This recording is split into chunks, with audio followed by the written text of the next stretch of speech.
So, obviously 2 years ago, we introduced the X woofer, which was the rebirth. We took everything we've learned over the years about SPL, and we kind of sat back and took our notes and made a lot of detailed plans. We introduced the X, and that woofer really did everything that we said it was going to do. And your team, obviously to give credit for all the exciting things that did, and what a monster that thing was. I mean, I didn't think we were ever really going to top that, but now we're talking about the XS woofer. And the interesting thing is, and if I get some of these facts wrong, and I do occasionally, feel free to correct me if I'm wrong, didn't we start the development of the XS before the X? We did, yeah. So this thing's been on the drawing board for a very long time. It has been a long time coming, for sure. So when you've got a woofer like the X that does everything we said it would do, and it really is an amazing acoustical, marvel. What were some of the design challenges with the original Solo X woofer that we had? Obviously, we had to be better than the first one, and had to be better and more powerful than the other speakers. But what were some of the real design challenges? I mean, you can say in paper, hey, we want this to be the baddest woofer on the planet. We want it to handle X amount of power. But when it comes to actually making those things reality, that's what you and your team does. Yeah. What were some of your big challenges on that speaker? So we wanted a speaker that was rebuildable without glue.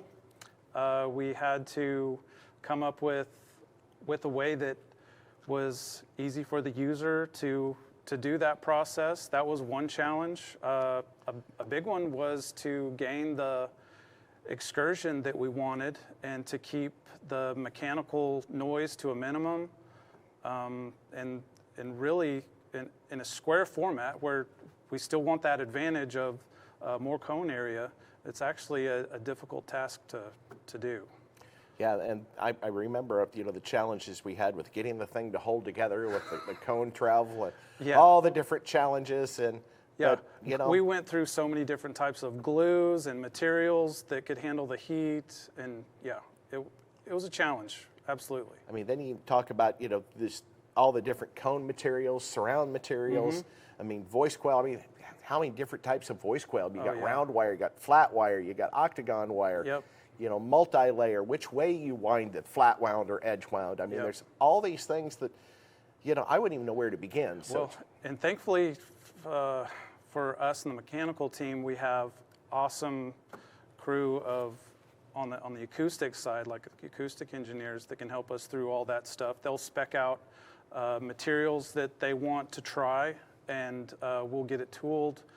We'll get samples ordered, then we'll run through our testing, and if that didn't quite get where we wanted it to, we'd come up with something slightly different, keep sample after sample after sample. So, and that's another really interesting fact is, we got the X woofer, we got half of an X woofer up here in front of me. To basically back up what he's saying about, the design and the trial and error, this isn't just, draw it on paper, make it happen, and it works.